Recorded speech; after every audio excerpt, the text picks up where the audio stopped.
Welcome back guys. और आज हम पढ़ेंगे मेज़रमेंट का अगला लेक्चर।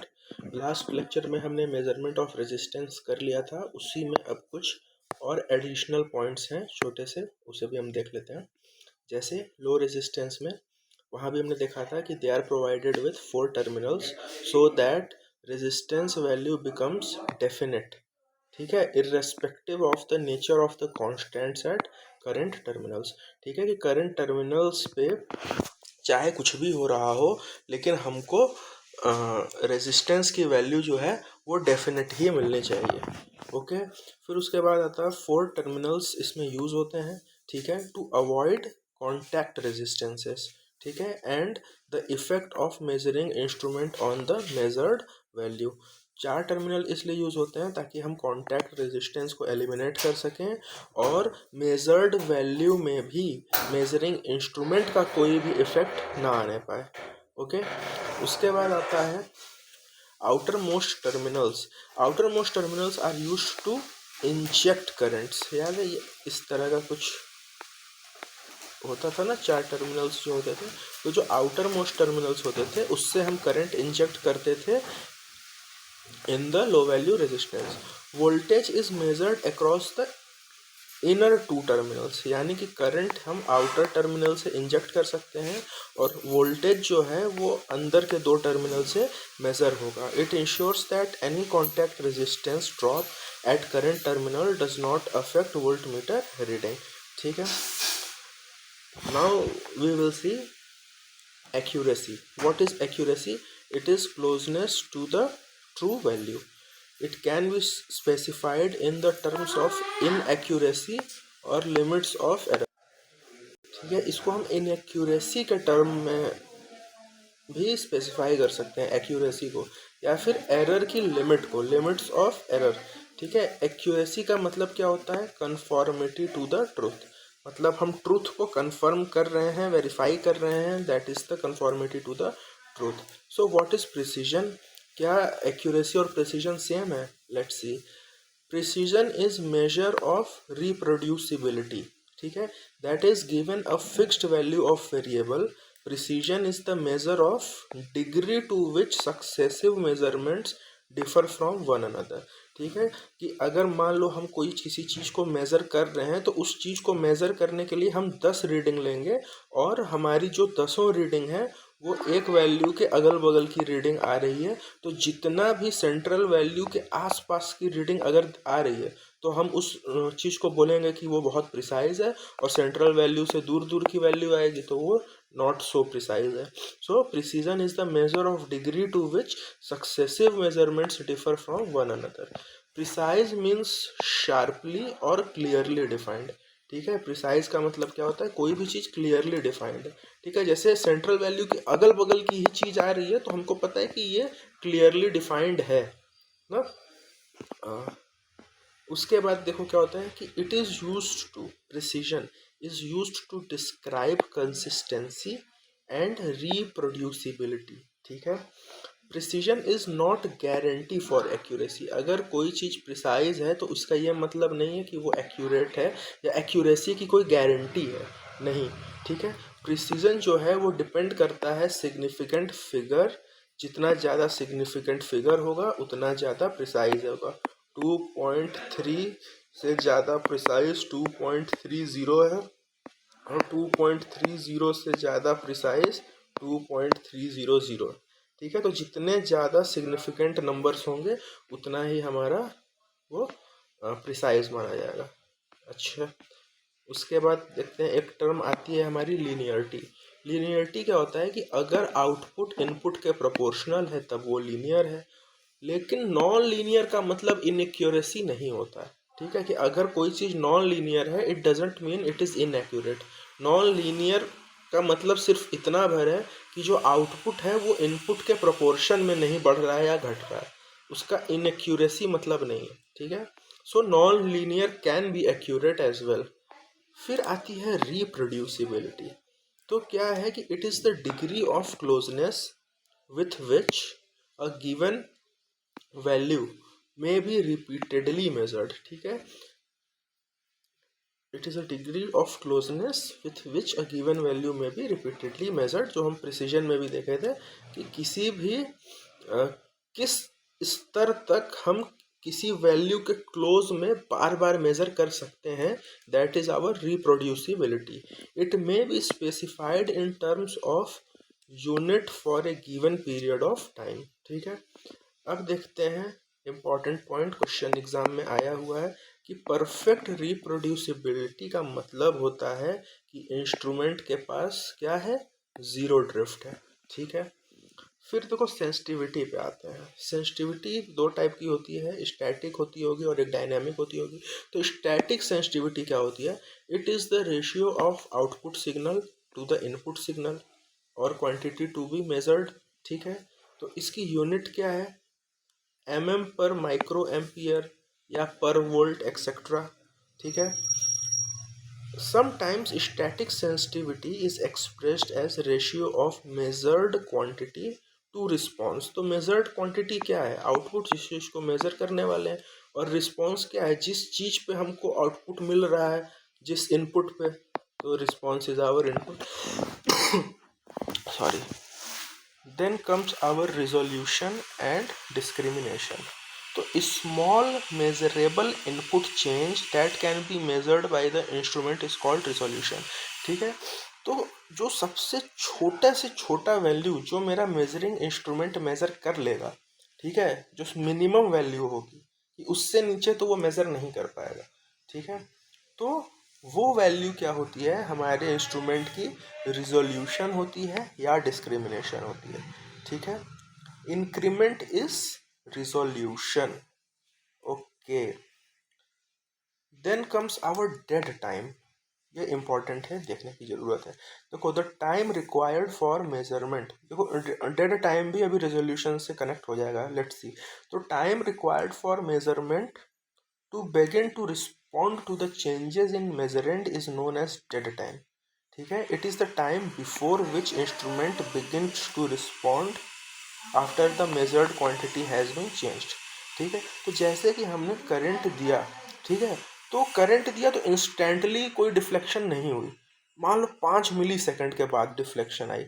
ठीक है, क्योंकि हो सकता है इंस्ट्रूमेंट को प्रोसेस करने में कुछ टाइम लग जाए, बहुत माइन्यूट सा टाइम लगेगा, 1-2 मिली सेकंड का, माइक्रो सेकंड का भी लगेगा, लेकिन वो टाइम जो करंट मिलने के बाद भी जितने देर मेरे इंस्ट्रूमेंट ने रिस्पॉन्स नहीं किया, वो समय को हम कहते हैं डेड टाइम। ठीक है, उसके बाद आता है डेड जोन। तो it is the largest change of input quantity for which there is no output. ठीक है, तो और जितना वो दूरी या फिर उतना उस समय में इनपुट तो हमने चेंज कर दिया, मान लो 5 मिली सेकंड तक डेड टाइम था, मतलब 5 मिली सेकंड तक मेरे इंस्ट्रूमेंट ने कोई भी रिस्पॉन्स नहीं किया, लेकिन उस 5 मिली सेकंड में मेरा इनपुट करंट तो जा ही रहा था मेरे इंस्ट्रूमेंट में। तो वो क्वांटिटी जो इस 5 मिली सेकंड में उस मेजरिंग इंस्ट्रूमेंट के अंदर गई होगी, उसको हम डेड जोन बोल देंगे। ठीक है, तो it is the largest change of input quantity for which there is no output. तो देखो यहाँ पे क्या है, जैसे ये टाइम है, ठीक, हमने इनपुट दिया, अब इनपुट कुछ भी हो सकता है, करंट हो सकता है, या फिर जो भी मेजर कर रहे हैं वोल्टेज हो सकता है, एक्सेट्रा। तो क्या है कि मैंने देखो ये इनपुट ये सीधा सीधा दे दिया, समय के साथ इनपुट क्या हो रहा है, बढ़ रहा है, और ये जो मेरा है ये आउटपुट का रिप्रेजेंटेशन है। तो हम देखते हैं कि इनपुट बढ़ रहा है लेकिन मेरा आउटपुट नहीं बढ़ रहा है, ये ऑलमोस्ट ऑलमोस्ट सेम है। ठीक, यहाँ पे इस पॉइंट पे आके मेरे मेजरिंग इंस्ट्रूमेंट ने आउटपुट दिया और ये देखो आउटपुट फिर बढ़ने लगा। तो क्या है कि जो ये समय लगा, ये समय मेरा डेड टाइम है। ठीक है, और ये वैल्यू मेरी करंट की थी, राइट, इनपुट देने की थी। तो इतना जो करंट इस डेड टाइम में जो करंट पास हुआ वो मेरा डेड जोन हो जाएगा। ठीक है, अब हम देखते हैं सिग्नल टू नॉइज रेशियो, जिसे हम SN रेशियो भी कहते हैं। तो the ratio of desired to the unwanted noise is called S/N ratio. ठीक है, मतलब क्या है, दोनों वैल्यू ही नॉइस की है या साउंड की है, ठीक है। S is for desired value and N is for noise, ठीक है।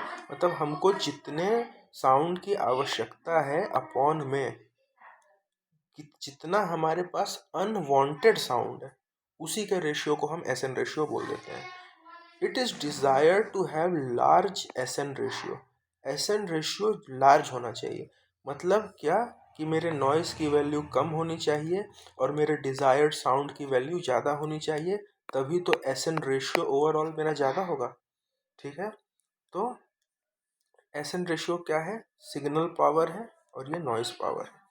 एनालॉग में 40 से 60 डेसिबल तक होता है और डिजिटल सिग्नल में सिर्फ 10 से 12 डेसिबल तक होता है।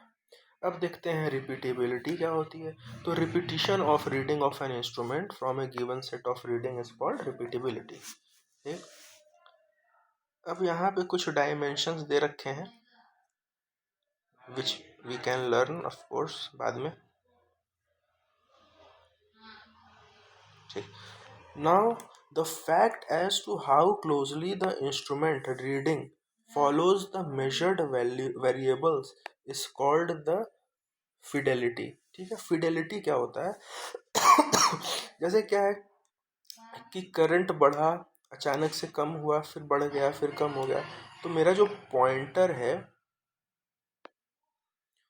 वो भी तो इसके अकॉर्डिंग ही, इसके चेंजेस के अकॉर्डिंग ही मेरा पॉइंटर भी लेफ्ट और राइट मूव कर रहा होगा, हल्का सा बढ़ रहा होगा या हल्का सा कम हो रहा होगा, ठीक है। तो कितना एक्यूरेटली और कितना क्लोजली वो इस चेंज इन इनपुट को या चेंज इन आउटपुट को कितना, सॉरी इनपुट को ही कितना अच्छे से मेजर कर पा रहा है, उसी को हम बोलते हैं फिडेलिटी, ठीक है। The fact as to how closely the instrument reading follows the measured variables, ठीक है, उसको हम क्या बोलते हैं, फिडेलिटी। अब देखते हैं, देखो कंट्रोलिंग टॉर्क कहाँ कहाँ नहीं रिक्वायर्ड होता है। फ्लक्स मीटर में कंट्रोलिंग टॉर्क नहीं होता है, पावर फैक्टर मीटर में कंट्रोलिंग टॉर्क नहीं होता है, और मेगर में भी कंट्रोलिंग टॉर्क नहीं होता है। जो हमारा टेंजेंट गैल्वेनोमीटर होता है वो सेकेंडरी इंस्ट्रूमेंट होता है, या फिर इसको एक और चीज़ बोल सकते हैं, ये मेरा एब्सोल्यूट इंस्ट्रूमेंट भी होता है। जो मेरा क्यू मीटर होता है वो वर्क करता है प्रिंसिपल ऑफ सीरीज रेजोनेंस पे, और जो हमारा थर्मोकपल होता है वो सीबेक इफेक्ट पे काम करता है। थर्मोकपल सीबेक इफेक्ट पे काम करता है, और सीबेक इफेक्ट का जो कन्वर्स होता है उसको हम बोलते हैं पेल्टियर इफेक्ट।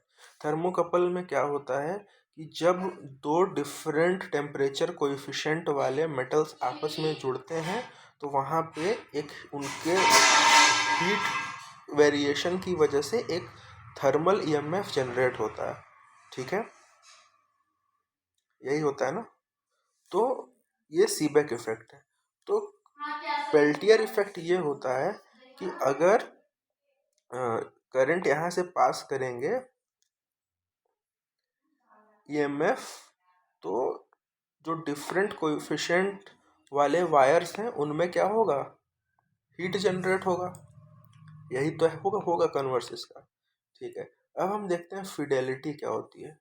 फिडेलिटी ऊपर तो हम देख ही चुके हैं क्या होती है, और इसको डिटेल में देखते हैं। Fidelity of the system is defined as the ability of the system to reproduce the output in the same form as the input, ठीक है। इसको इस तरह भी हम डिफाइन कर सकते हैं कि ये सिस्टम की एबिलिटी है आउटपुट को प्रोड्यूस करने का उसी फॉर्म में जैसे कि इनपुट है, ठीक है। It is the degree to which measurement system indicates changes in the measured quantity without any dynamic error, ठीक है। बिना किसी डायनामिक एरर के मेजरमेंट सिस्टम हमारा मेजर्ड क्वांटिटी में चेंजेस को दर्शा सके, वही मेरा फिडेलिटी हो गया। एक होता है प्रोबेबल एरर, और प्रोबेबल एरर का फॉर्मूला होता है 0.6745 इंटू स्टैंडर्ड डेविएशन, और रेंज ऑफ एरर क्या होता है, maximum value minus minimum value upon में 2, ठीक है। What is deviation, the departure of the observed reading from the arithmetic mean of the group of the readings, ठीक है, ये I don't think. What is compensated watt meter? To reduce the error due to the power loss in potential coil. Compensated watt meter क्यों हम use करते हैं कि जो potential coil में पावर लॉस हो रहा है उस एरर को रिड्यूस करने के लिए हम कंपनसेटेड वाट मीटर को यूज़ करते हैं।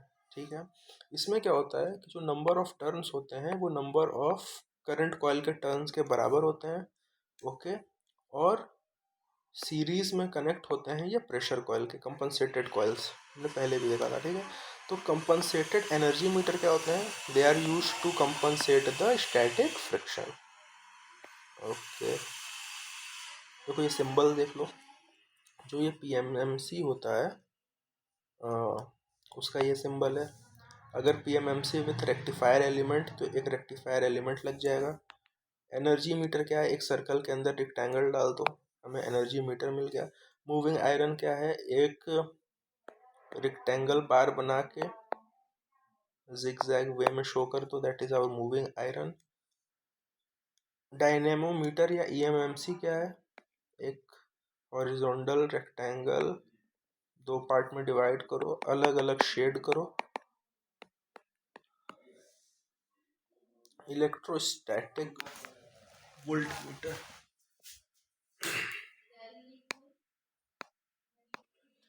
Thermocouple with PMMC. तो देखो पीएमएमसी तो ये होता है और यहाँ पे थर्मोकपल को हम इस तरीके से दिखा रहे हैं।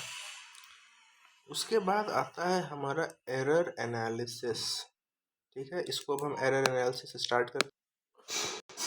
तो एरर एनालिसिस में सबसे पहले हम देखते हैं एब्सोल्यूट एरर। जैसे हमने पहले भी पढ़ा है कि absolute error is equal to measured value minus में ट्रू वैल्यू।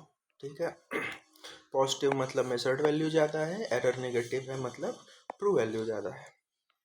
लिमिटिंग एरर क्या होता था? Measured value minus true value upon true value. Accuracy क्या होता है? 100 में से % लिमिटिंग एरर को सब्ट्रैक्ट कर देंगे, राइट। अब हम देखते हैं एरर कितने टाइप्स के होते हैं। ठीक है, ठीक है, तो एरर जो होते हैं वो 3 तरह के होते हैं। ग्रॉस एरर, सिस्टमैटिक एरर या फिर रैंडम और रेसिडुअल एरर। ठीक है, तो कितने टाइप के? ग्रॉस, सिस्टमैटिक, रैंडम और रेसिडुअल। जो रैंडम एरर और जो या फिर रेसिडुअल एरर हैं वो रिपीटेटिव इन नेचर होते हैं, तो इसे भी ध्यान देने की ज़रूरत है। देखो ग्रॉस एरर्स क्या होता है? वो एरर्स जो ह्यूमन मिस्टेक्स की वजह से होते हैं, जैसे मिस रीडिंग कर दिया रीडिंग्स की, ठीक है, कैलकुलेशन करने में मिस्टेक कर दी, या फिर इम्प्रॉपर एप्लीकेशन यूज़ किया। ठीक है, जैसे कि हमने पढ़ा था कि एमीटर को सीरीज में लगाना चाहिए, अब उसको आपने पैरेलल में लगा दिया तो आपका एमीटर बर्न हो जाएगा। या फिर वोल्ट मीटर को पैरेलल में लगाना चाहिए, आपने उसे सीरीज में लगा दिया। तो इम्प्रॉपर एप्लीकेशन भी करने पे ये सब क्या है? ह्यूमन एरर्स हैं, therefore they come under the category of gross error. Systematic error पे आते हैं। सिस्टमेटिक एरर मेरे 3 टाइप के होते हैं। The first one is constructional error, second one is environmental error and the third one is observational error. तो constructional error में क्या हुआ? जैसे कि मेरे जो इंस्ट्रूमेंट्स के पार्ट्स हैं वो वीक हों या डिफेक्टिव हों। ठीक है, मतलब कि मेरा इंस्ट्रूमेंट ही डिफेक्टिव है तो उसमें क्या कर सकते हैं? हम कुछ नहीं कर सकते हैं, तो ऐसा एरर सिस्टमेटिक एरर कहलाएगा। इन्वायरमेंट के वजह से भी कुछ एरर आते हैं, जैसे टेम्परेचर जैसे चेंज होता है तो अक्सर हम देखते हैं कि रेजिस्टेंस में चेंजेस दिखने को मिलते हैं based on whether the material is conductor, semiconductor और इंसुलेटर। ठीक है, उसी तरह प्रेशर की वजह से भी चेंजेस आ सकते हैं, ह्यूमिडिटी के वजह से भी एरर्स आ सकते हैं। तो ऐसे एरर्स इन्वायरमेंटल एरर की कैटेगरी में आते हैं। फिर आता है observational error due to parallax. तो अब देखो, एक तो होती है मिस रीडिंग, ठीक है, कि हमने मिस रीड कर दिया, वो ह्यूमन एरर में आता है। लेकिन ऑब्जर्वेशनल एरर क्या होता है कि हमें पता है कि इंस्ट्रूमेंट के ऊपर ग्लास की कोटिंग होती है, ठीक है, ग्लास लगा होता है, उसके नीचे मेरे वो नंबर्स लिखे होते हैं जो भी होते हैं। ठीक है, तो क्या होता है कि रिफ्रैक्शन की वजह से भी कुछ पैरेलैक्स जैसा होता है और इसके वजह से जो एरर आते हैं वो भी सिस्टमेटिक एरर में ही आते हैं। ठीक है, नाउ रैंडम या residual error which are repetitive, उसको हम प्रोबेबल एरर भी कहते हैं, ठीक है। Error which are variable both in magnitude and nature is called random error. ऐसे एरर जो कि मैग्नीट्यूड में भी चेंज करते हैं और नेचर में भी चेंज करते हैं, वो मेरे रैंडम एरर होते हैं। अब हम देखते हैं what is guaranteed accuracy error. तो जो GAE होता है किसी भी इंस्ट्रूमेंट का, वो डिसाइड कौन करता है? मैन्युफैक्चरर पहले से डिसाइड करता है। जो GAE होता है गारंटीड एक्यूरेसी एरर, वो हमेशा दिया जाता है with respect to full scale deflection, ठीक है। अब देखते हैं, जैसे कोई इंस्ट्रूमेंट है, एमीटर है, जो 0 से 10 एम्पियर तक मेजर कर सकता है, ठीक है। और इसका GAE है वो ±1% है, और ये ±1% मैन्युफैक्चरर ने डिसाइड कर दिया है, ठीक है। तो अब GAE की वैल्यू क्या होगी, ठीक है। तो देखो, मैक्सिमम वैल्यू 10 एम्पियर है, ठीक है।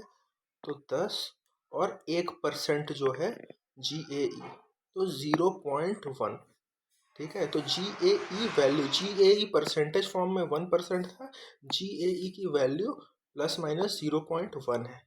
लेकिन परसेंटेज चेंज हो सकता है, लेकिन GAE की वैल्यू नहीं चेंज होगी। GAE का परसेंट चेंज होता रहेगा, लेकिन GAE की वैल्यू नहीं चेंज होगी। यहाँ देखते हैं, जैसे अब एक वो उस एमीटर का रेंज क्या था, 0 से लेके 10 एम्पियर तक था ना। मान लो 1 एम्पियर पे मेरी करंट क्या होगी, 1 ±0.1, 2 एम्पियर पे 2 ±0.1, 3 एम्पियर पे, ऐसे करते करते 10 एम्पियर तक जाएंगे तो मेरी GAE की वैल्यू देखो 0.1 ही रही, कहीं भी चेंज नहीं हुई। लेकिन GAE के परसेंटेज में देखो कैसे चेंज आ रहा है। 0.1 मतलब क्या था, 10% जब था तो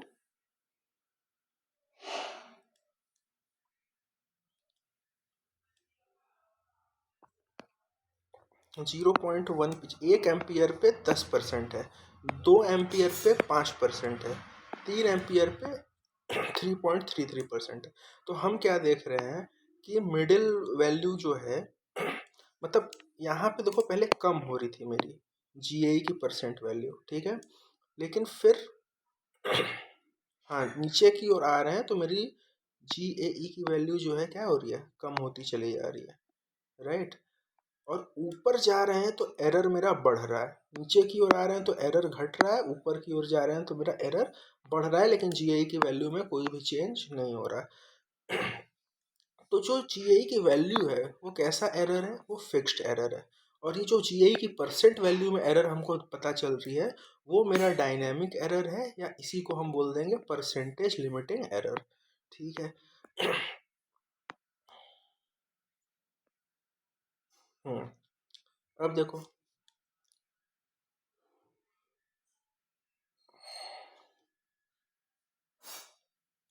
जैसे ही हम 0 से 10 की ओर जा रहे हैं, ठीक है, तो मेरा क्या हो रहा है, लिमिटिंग एरर क्या होगा, कम होगा, हमने देखा था ना। जैसे ही हम 1 से 2 3 4 5 ऐसे नीचे की ओर आ रहे हैं, ठीक है, तो मेरा लिमिटिंग एरर कम होता जा रहा है। तो वही तो हम देख रहे हैं कि जैसे ही हम इसकी ओर बढ़ रहे हैं, मेरा लिमिटिंग एरर कम हो रहा है और मेरी एक्यूरेसी बढ़ रही है। यानी कि जो स्केल है, स्केल के हाफ साइड में, फर्स्ट हाफ साइड में एरर जो ज़्यादा होती है और एक्यूरेसी कम होती है, और स्केल के सॉरी, सेकंड हाफ साइड में हम देखते हैं कि लिमिटिंग एरर कम होने लगता है और एक्यूरेसी बढ़ने लगती है, ठीक है। अब देखो, एक क्वेश्चन है, इसको समझना जरूरी है कि एक वोल्ट मीटर है जिसकी रेंज है 0 से 50 वोल्ट, उसका GAE एरर जो है वो 5% है, प्लस माइनस, ठीक है। और पूछ रहा है कि परसेंटेज लिमिटिंग एरर बताओ जब इसकी वैल्यू जो है वो 30 वोल्ट हो, यानी कि जब यहाँ पे ये 30 वोल्ट के आसपास जब पहुँचे, उस समय हमको परसेंटेज लिमिटिंग एरर बताना है, ठीक है। तो पहले देखो हम निकाल लेंगे GAE को, ठीक है। तो GAE क्या है, मेरा मैक्सिमम वैल्यू 50 है, ठीक है। और GAE का परसेंट वैल्यू क्या है, 5% है। तो हमको यहाँ से मिल गया 2.5, ठीक है, 2.5 मिल गया ना। अब देखो, अब 30 एम्पियर पे पूछा है तो 30 पे भी प्लस माइनस ढाई ही होगा, क्योंकि ये वैल्यू तो अब कभी चेंज होगी नहीं। ठीक है। तो देखो यहाँ पे क्या किया गया है कि ये 2.5 का एरर है, कितने में, 30 में है, और इसको 100 से मल्टीप्लाई कर दिए तो हमें 8.33 एम्पियर मिला। यानी कि जो मेरी एरर है GAE का 5%, GAE एरर ऑफ 5% पे जो लिमिटिंग एरर होगा 30 वोल्ट पे, वो कितने का होगा, 8.33 का होगा। अच्छा, ऊपर क्वेश्चन में क्या था कि परसेंट लिमिटिंग एरर दे दिया था, ठीक है, और आपको एक रेंज के बीच पे आपको लिमिटिंग एरर बताना था। ठीक है, यानी कि जो GAE दिया था वो मैन्युफैक्चरर डिसाइडेड था, वो दे दिया था। अब देखो ये सेकंड क्वेश्चन में क्या है कि 0 से 30 एम्पियर का एमीटर है, इस पे जो लिमिटिंग एरर है वो 10% की है।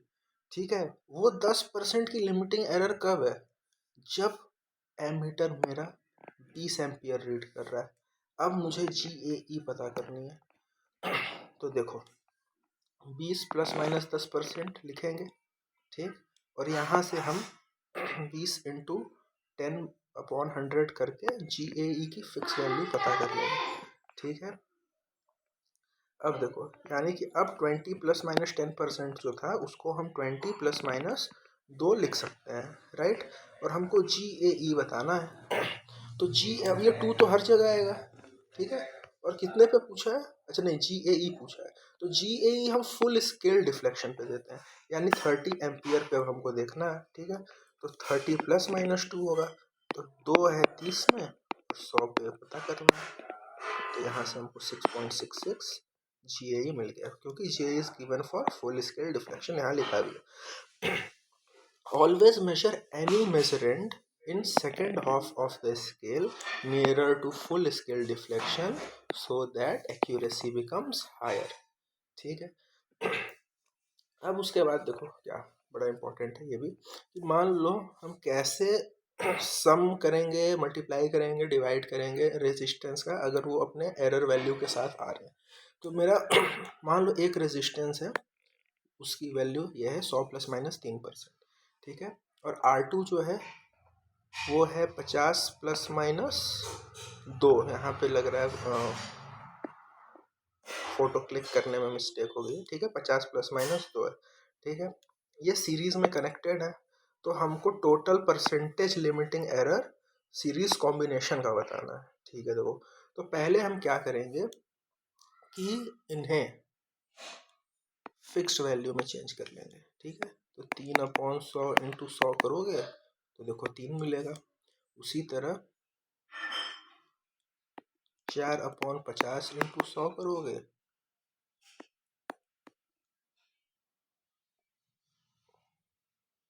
4/100, सॉरी 4/100 होगा ना बॉस, 4/100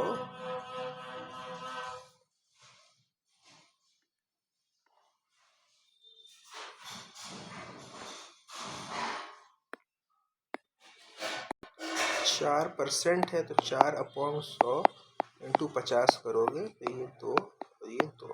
ठीक है, तो यहाँ से भी हमको 2 मिल गया, राइट। अब इसके बाद देखो क्या आता है कि सीरीज में तो हम R1 और R2 को प्लस करते हैं, यही सीरीज कॉम्बिनेशन होता है। ठीक, तो पहले क्या करेंगे कि रेजिस्टेंस की वैल्यू आपस में प्लस कर देंगे, और जो मेरी लिमिटिंग एरर की वैल्यू है उसको भी आपस में प्लस कर देंगे और प्लस माइनस लिख देंगे। ठीक है, तो यहाँ से हमें मिल गया 150 प्लस माइनस 5।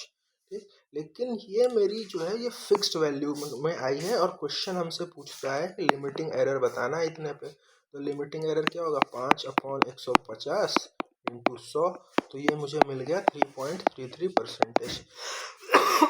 सॉरी। उसी तरह अगर मुझे दोनों रेजिस्टेंस को माइनस करने को बोलते तो उस केस में हम रेजिस्टेंस के वैल्यू को तो माइनस करेंगे, लेकिन लिमिटिंग एरर के जो वैल्यू है उसको प्लस ही करेंगे।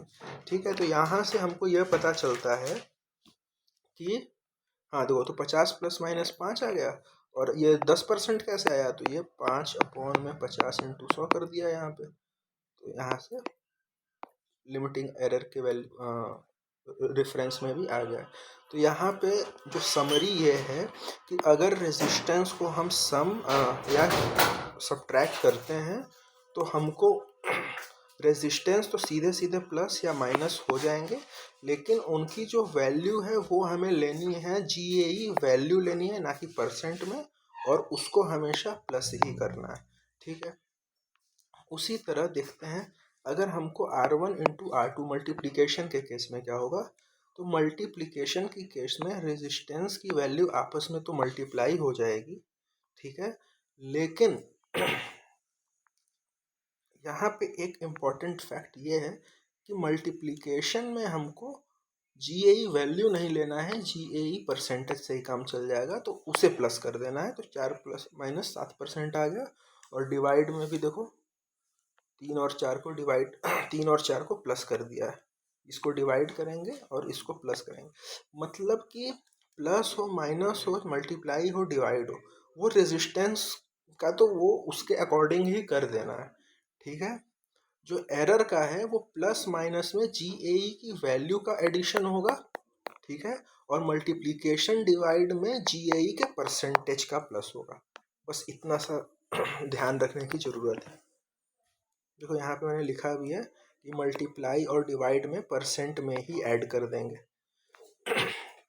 सिर्फ और सिर्फ मल्टीप्लाई और डिवाइड में, राइट। अब हम देखते हैं हमारा CRO, जिसे कहते हैं कैथोड रे ऑसिलोस्कोप।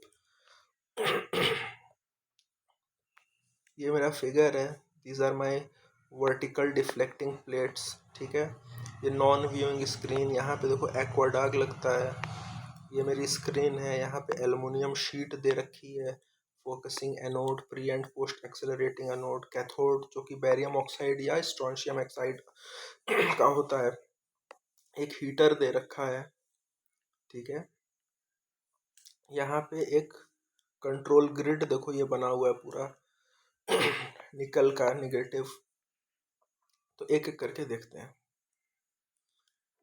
इसको हम 3 पार्ट में डिवाइड कर सकते हैं इस CRO को। एक है इलेक्ट्रॉन गन, एक है डिफ्लेक्टिंग प्लेट्स, और एक होती है CRO स्क्रीन। एक एक करके समझते हैं। देखो जो CRO की जो स्क्रीन होती है वो ऑप्टिकल फाइबर से बनी होती है, ठीक है।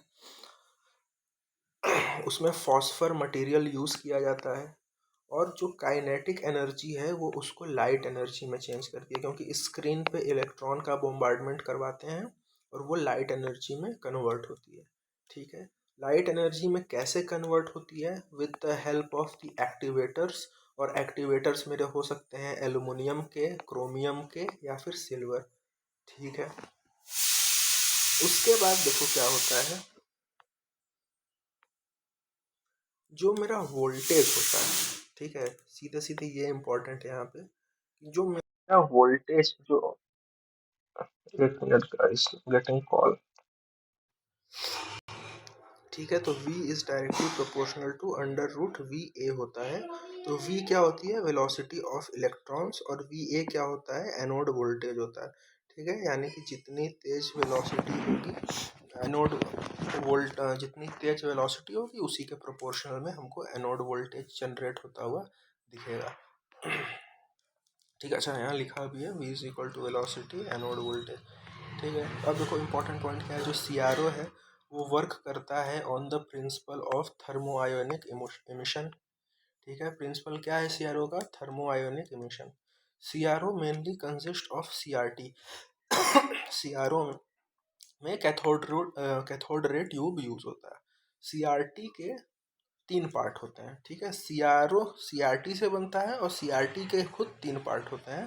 पहला होता है इलेक्ट्रॉन गन, फिर आती है मेरी डिफ्लेक्टिंग प्लेट्स, और फिर आता है स्क्रीन ऑफ CRO। जो इम्पिडेंस होता है CRO का वो बहुत ज़्यादा होता है, 1 मेगा ओम होता है, ठीक है। अब इलेक्ट्रॉन गन देखते हैं, कैथोड। तो जो कैथोड होता है इलेक्ट्रॉन गन में, कैथोड लगी होती है और हीटर लगा होता है, ठीक। तो कैथोड होता है मेरा बेरियम ऑक्साइड का या फिर स्ट्रोंशियम ऑक्साइड का, और कैथोड पे जो होता है कैथोड पे बेरियम ऑक्साइड और स्ट्रोंशियम ऑक्साइड की कोटिंग करते हैं, ठीक है, ताकि इमिशन रेट जो है वो बढ़ सके।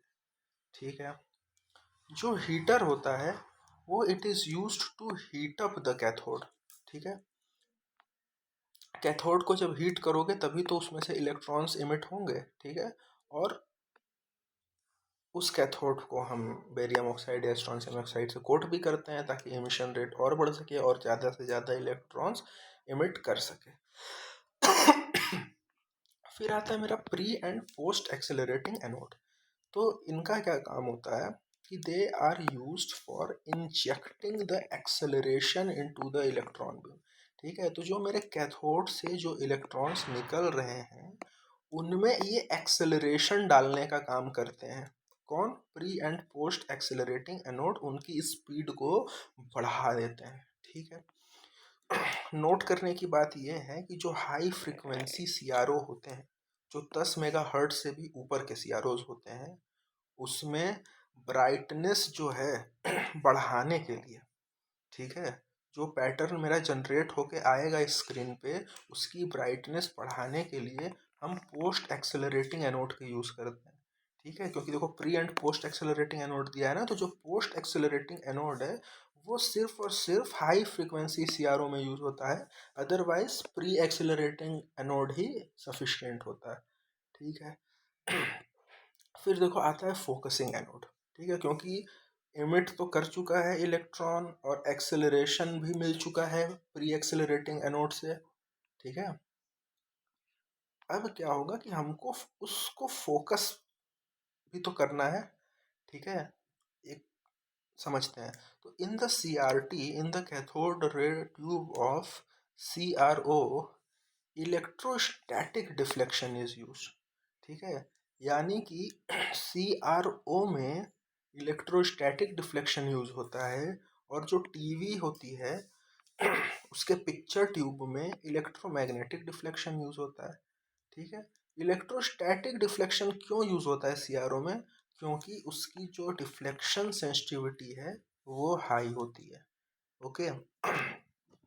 So in the CRT of CRO, electrostatic deflection is used, whereas in CRT of TV picture tube, electromagnetic deflection is used because electrostatic deflection has high deflection sensitivity. फिर आता है कंट्रोल ग्रिड। तो control grid देखते हैं। It is used to control entering of electrons into the CRT। ठीक है। ये क्या करता है? इलेक्ट्रॉन्स को कंट्रोल करता है जो भी CRT में है। डिफ्लेक्टिंग प्लेट्स देखो क्या होता है। It is used to provide the deflection horizontally और vertically into the electron beam. Right. Aquadag से बहुत क्वेश्चंस बनते हैं। तो एक्वाडार्क सबसे पहले है क्या? ये एक एक्वस सॉल्यूशन है। ठीक है। एक्वस सॉल्यूशन है तो किसका एक्वस सॉल्यूशन है? तो ये ग्रेफाइट का एक्वस सॉल्यूशन है। कौन? Aquadag. It is used to collect the reflected electrons. ठीक है। स्क्रीन पे इलेक्ट्रॉन्स गिर रही है तो कुछ इलेक्ट्रॉन्स वापस रिफ्लेक्ट हो जाते हैं। उन्हीं रिफ्लेक्टेड इलेक्ट्रॉन्स को कलेक्ट करने का काम हमारा एक्वाडार्क करता है। उसके बाद आती है एल्युमिनियम शीट। तो एल्युमिनियम शीट के दो काम होते हैं। पहला, it acts as a heat sink. ठीक है। ये जो भी हीट डिसिपेट होती है वो इसको एब्सॉर्ब करता है एल्युमिनियम शीट। और दूसरा काम होता है acting as a conducting path for secondary transmitted electron from aquadag to CRO screen. ठीक है। तो दूसरा काम क्या है कि ये एक रास्ता की तरह, एक कंडक्टिंग पाथ की तरह काम करता है सेकेंडरी ट्रांसमिटेड इलेक्ट्रॉन्स के लिए। क्योंकि ये मेरी स्क्रीन है, इलेक्ट्रॉन्स लड़े जो वापस गए उन्हें एक्वाडार्क ने कलेक्ट किया। अब एक्वाडार्क इन्हें वापस जब स्क्रीन पे भेजेगा तो उसके लिए पाथवे का काम करता है हमारा एल्युमिनियम शीट। ठीक है। So it has two purpose, acting as a heat sink and acting as a conducting path for the secondary transmitted electron from aqueduct to CRO screen। ठीक है। अब देखते हैं कुछ और चीज़ें। इसमें क्या होता है, दो मोड होते हैं। पहला होता है नॉर्मल मोड और दूसरा होता है ड्यूअल मोड या जिसको हम XY मोड बोल देते हैं। ठीक है। तो नॉर्मल मोड में क्या होता है, जो मेरी, ठीक है, तो जो हम सिग्नल देते हैं वो सिग्नल का वेवफॉर्म क्या होता है, वो होता है saw tooth waveform normal mode में। यही वेवफॉर्म जो है ये कैसे प्रोड्यूस होती है, यूजेटी से, ठीक है, यूनी जंक्शन ट्रांजिस्टर या फिर रिलैक्सेशन ऑसिलेटर, ठीक है। तो देखो क्या होता है कि जो नॉर्मल मोड में हमने यहाँ से दिया साइनोसोडल सिग्नल दिया V M sine omega T, input test signal, ये हम गुजारते हैं या तो हॉरिजॉन्टल डिफ्लेक्टिंग प्लेट्स से, ठीक है, या फिर वर्टिकल डिफ्लेक्टिंग प्लेट्स से, okay.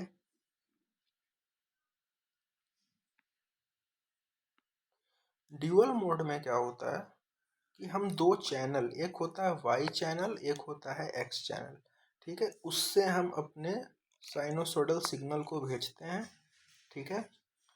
Just a minute, I think there is one confusion there, but okay I will address it, थोड़ा सा आगे कर दूंगा इसको, ठीक है। तो इसमें क्या होता है, दो चैनल यूज़ होता है, वाई चैनल एक्स चैनल, इन दोनों में कुछ फेज डिफरेंस है, देखो यहाँ ओमेगा टी है या omega T plus minus five है, तो एक को हम वर्टिकल डिफ्लेक्टिंग प्लेट से गुजारते हैं और एक को हॉरिजॉन्टल डिफ्लेक्टिंग प्लेट से गुजारते हैं, और जो स्क्रीन पे पैटर्न बनता है उसको हम बोलते हैं लिसाजस पैटर्न, ठीक है। तो लिसाजस पैटर्न जो होता है it is used to determine frequency distortion, right.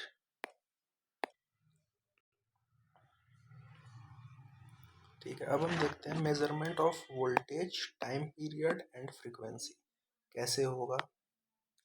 देखो इसमें क्या है, जो एक्स स्केल है उसको हम मेजर करते हैं मिली सेकेंड पर डिवीज़न, मतलब एक डिवीज़न 1 मिली सेकेंड के बराबर है, और जो मेरा वाई स्केल है उसको हम वोल्ट पर डिवीज़न में मेजर करते हैं, ठीक है। पहला चीज़ ये हो गया।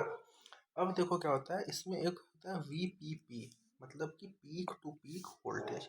तो पीक टू पीक वोल्टेज हम कैसे निकालते हैं, पहले हम वाई स्केल को ले लेते हैं, वाई स्केल क्या है, वोल्ट पर डिवीज़न है, ठीक है।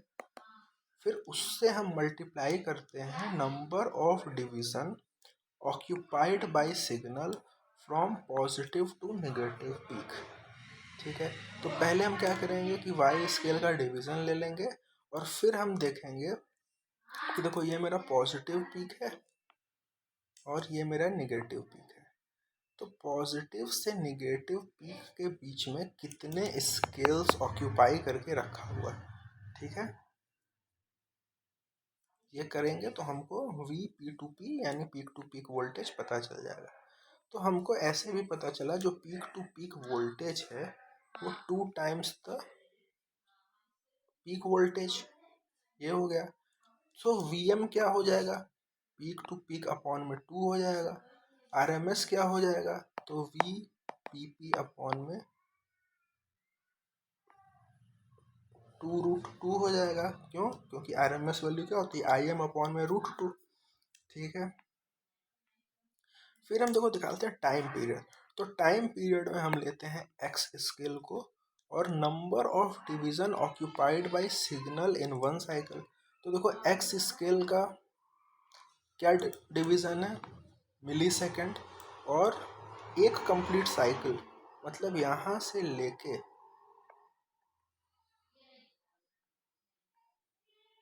यही एक कंप्लीट साइकिल ये है। अगर यहाँ से अगर लें तो ये गया और ये गया, तो एक कंप्लीट साइकिल में 1 2 3 4, ठीक है।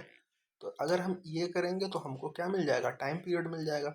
ऐसे भी देखो टाइम पीरियड जो है उसमें हम एक्स स्केल क्यों ले रहे हैं, क्योंकि एक्स स्केल ही तो टाइम है, मिली सेकेंड है। और जो पीक टू पीक वोल्टेज ले रहे हैं उसमें हम वाई स्केल क्यों ले रहे हैं, क्योंकि वाई स्केल का जो डिवीज़न है वो वोल्ट पर डिवीज़न है, वो वोल्टेज मेजर कर रहा है। तो बेसिकली ये वोल्टेज मेजर करता है और ये टाइम मेजर करता है। अच्छा, अब देखते हैं number of cycles appears on a CRO screen. तो जो मेरा सीआरओ का स्क्रीन है उस पर कितने नंबर ऑफ साइकिल्स अपीयर होंगे ये पता करना है, तो हमको क्या करना होगा, स्क्रीन के टाइम पीरियड से सिग्नल के टाइम पीरियड को डिवाइड कर देना है, ठीक है। तो screen time period divided by signal time period is the number of cycle that appears on the CRO screen. अब देखो क्या होता है कि अगर जो मेरा पीक टू पीक वोल्टेज है सिग्नल का वो ज़्यादा हो जाए peak to peak voltage screen से, तो हमको कैसी वेव फॉर्म मिलेगी, हमें क्लिप्ड वेव फॉर्म मिलेगी।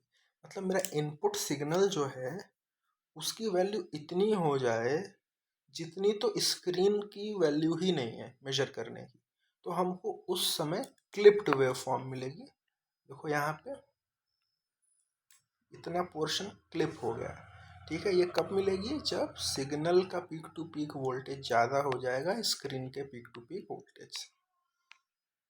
ओके, देखो क्वेश्चन भी है, एक्स स्केल क्वेश्चन में दे देगा 2 मिली सेकेंड पर डिवीज़न, वाई स्केल दे दिया है 10 वोल्ट पर डिवीज़न।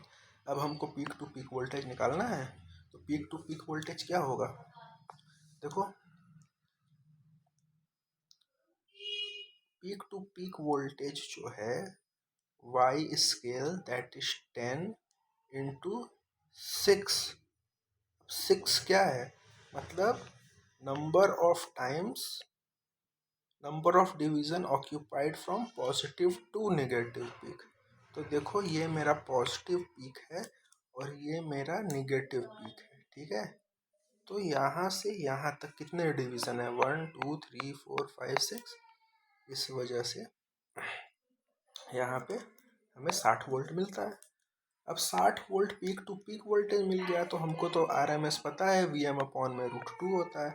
यहाँ से हमने VRMS भी निकाल दिया और पीक टू पीक वोल्टेज भी निकाल दिया। उसके बाद टाइम पीरियड निकालना था, तो टाइम पीरियड में पहले एक्स स्केल को लेना है, तो 2 मिली सेकेंड पर डिवीजन हो गया।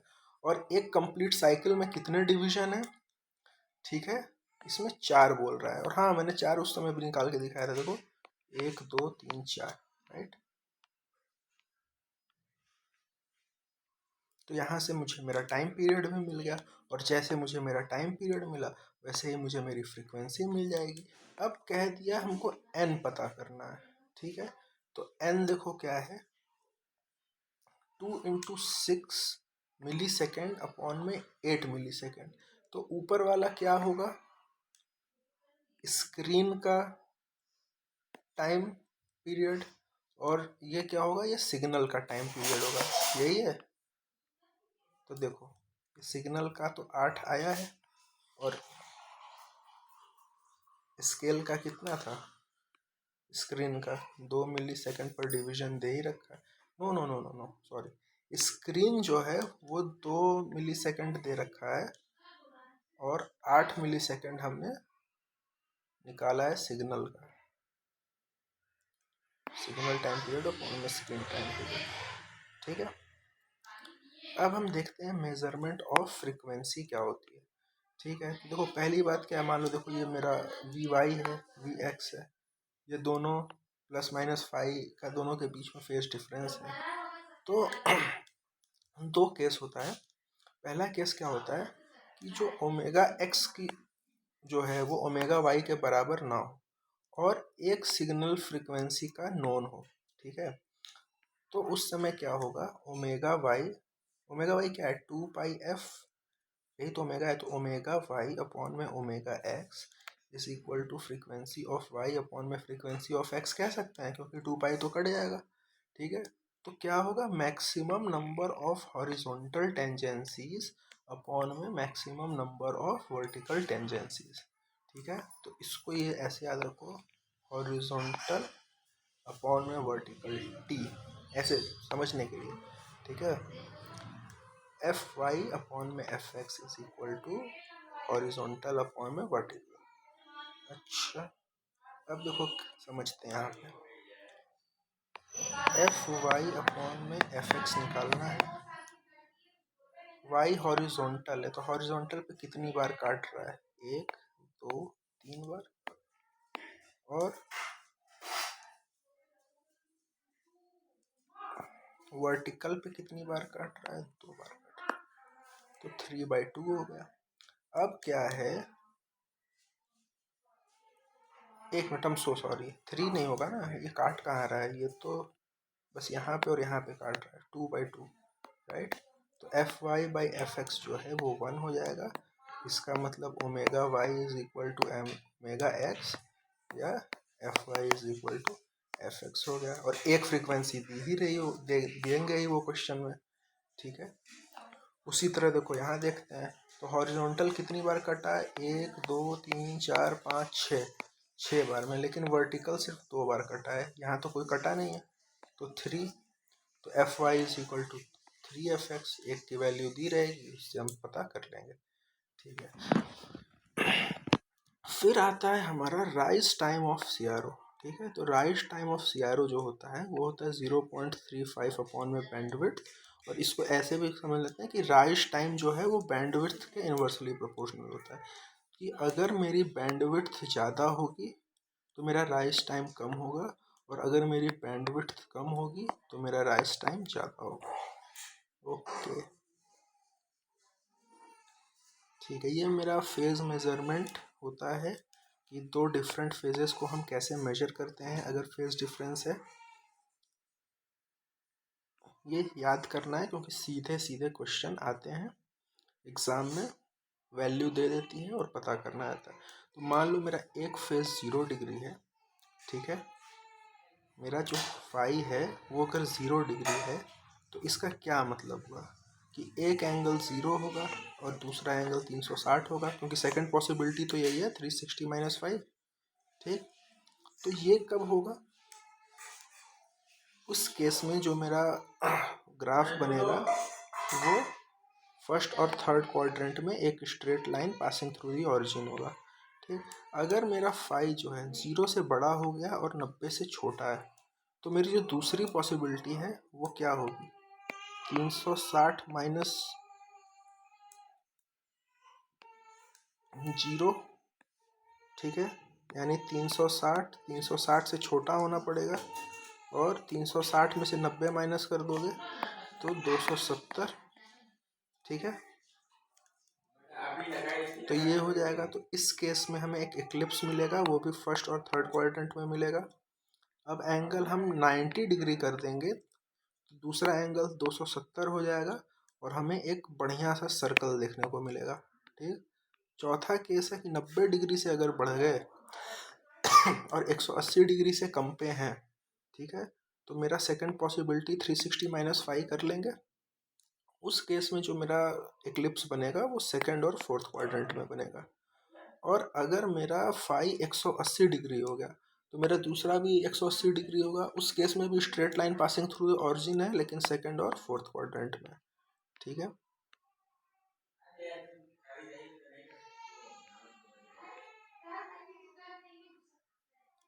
फिर फेज एंगल मेजरमेंट वो हो ही गया। एक ये भी होता है कि फेज एंगल कैसे हमको पता चलेगा,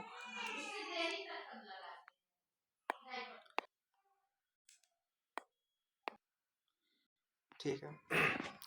तो अब देखो, एक तो वो तरीका हो गया फेज एंगल मेजरमेंट का कि हमको किस तरह का ग्राफ मिलेगा एक पर्टिकुलर फेज एंगल पे, ठीक है। अब क्या है कि अगर मुझे ऐसे ग्राफ दे दे, उससे मुझे फेज एंगल पता करना हो तो कैसे पता करना है, ठीक है। तो जैसे ये ग्राफ है, तो इसमें क्या है कि हमें देखना है कि वाई एक्सिस पे क्या इंटरसेप्ट है और एक्स एक्सिस पे क्या इंटरसेप्ट है, ठीक है। और एक यहाँ पे एक पॉइंट ऑफ इंटरसेक्शन पे एक एक हमको मिल रहा है, और एक आउटर पॉइंट से मिल रहा है।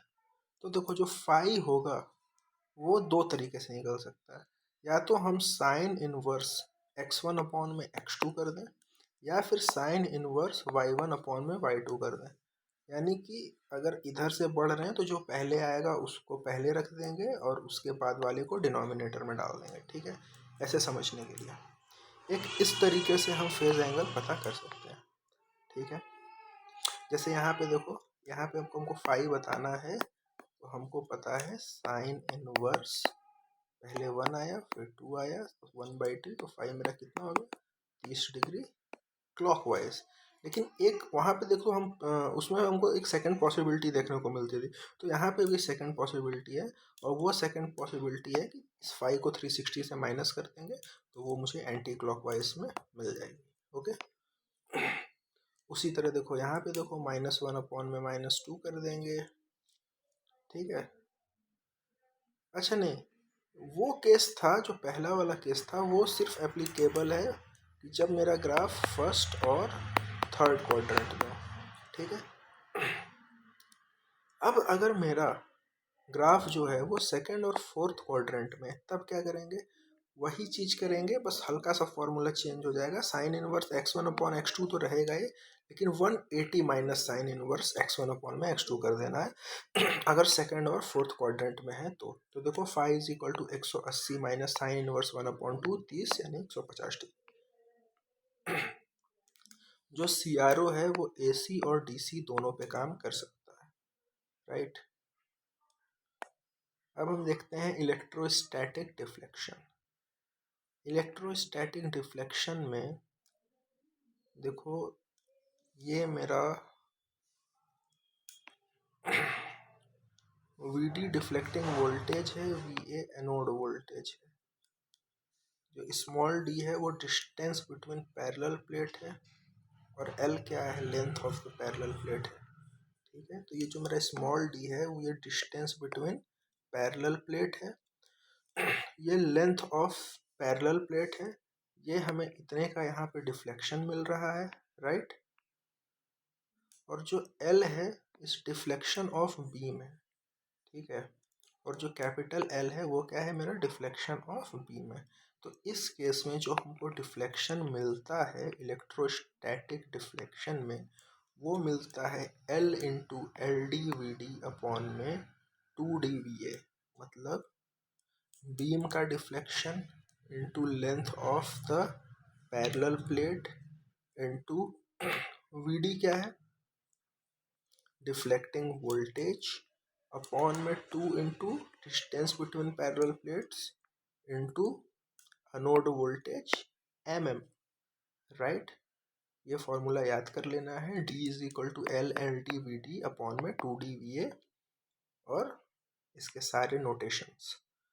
डिफ्लेक्शन सेंसिटिविटी, तो बेसिकली सेंसिटिविटी तो आउटपुट अपॉन इनपुट होता है, तो इस केस में आउटपुट क्या है मेरा, डिफ्लेक्शन D, और इनपुट क्या है, डिफ्लेक्टिंग वोल्टेज ही तो इनपुट कॉज कर रहा है, ठीक है। तो डिफ्लेक्शन जो है वो हमें mm में मिलेगा, और इनपुट मेरा वोल्टेज वोल्ट में होगा, तो mm/वोल्ट जो है वो यूनिट हो जाएगी डिफ्लेक्शन सेंसिटिविटी की, ठीक है। या फिर इसको सेंसिटिविटी को LLD अपॉन में 2dVA भी कह सकते हैं,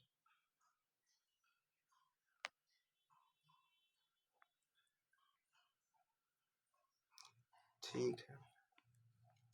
जो डिफ्लेक्शन फैक्टर है वो क्या होगा, वो 1 सेंसिटिविटी हो जाएगा, यानी कि ऊपर में mm/वोल्ट था तो यहाँ पे वोल्ट पर mm हो जाएगा डिफ्लेक्शन फैक्टर। अब देखते हैं सिंक्रोनाइजेशन कंट्रोल क्या होता है। Synchronisation is the process of interlocking the input signal and the time-based generator signal so that the input signal and sweep voltage signal can be synchronized and the pattern on the screen becomes stable। और astigmatism होता है, ये एक additional focus control होता है CRO का, जो provide करता है sharp focus over the entire screen, ठीक है। और CRO का जो इक्विवेलेंट होता है वो एक resistance in parallel to capacitance होता है। और पीछे हमने देखा भी था कि रेजिस्टेंस इनपुट इम्पीडेंस बहुत हाई होती है, 1 मेगा ओम की इतनी हाई होती है, इस वजह से इसका रेजिस्टेंस भी जो है बहुत हाई होगा, और जो कैपेसिटेंस की वैल्यू है जो पैरेलल में लगी है वो कम होगी। ये एक RC सर्किट कह सकते हैं इसको, ठीक। और लोडिंग इफेक्ट कम होती है due to high impedance CRO में। बैलिस्टिक गैल्वेनोमीटर जो होता है उससे हम चार्ज मेजर करते हैं, ठीक है। तो जो डिफ्लेक्शन है वो चार्ज के प्रोपोर्शन में होता है, theta is directly proportional to charge, okay. अब यहाँ से जो थर्मल इंस्ट्रूमेंट्स वगैरह तो कर ही लेते हैं। कितना टाइम हो गया वीडियो का। 1 घंटे हो गए, इसको 1 घंटे का ही रखते हैं। थर्मल इंस्ट्रूमेंट्स और एसी इंस्ट्रूमेंट्स को, एसी ब्रिजेस को हम साथ में कवर करने की कोशिश करेंगे। Have a good day guys, thank you.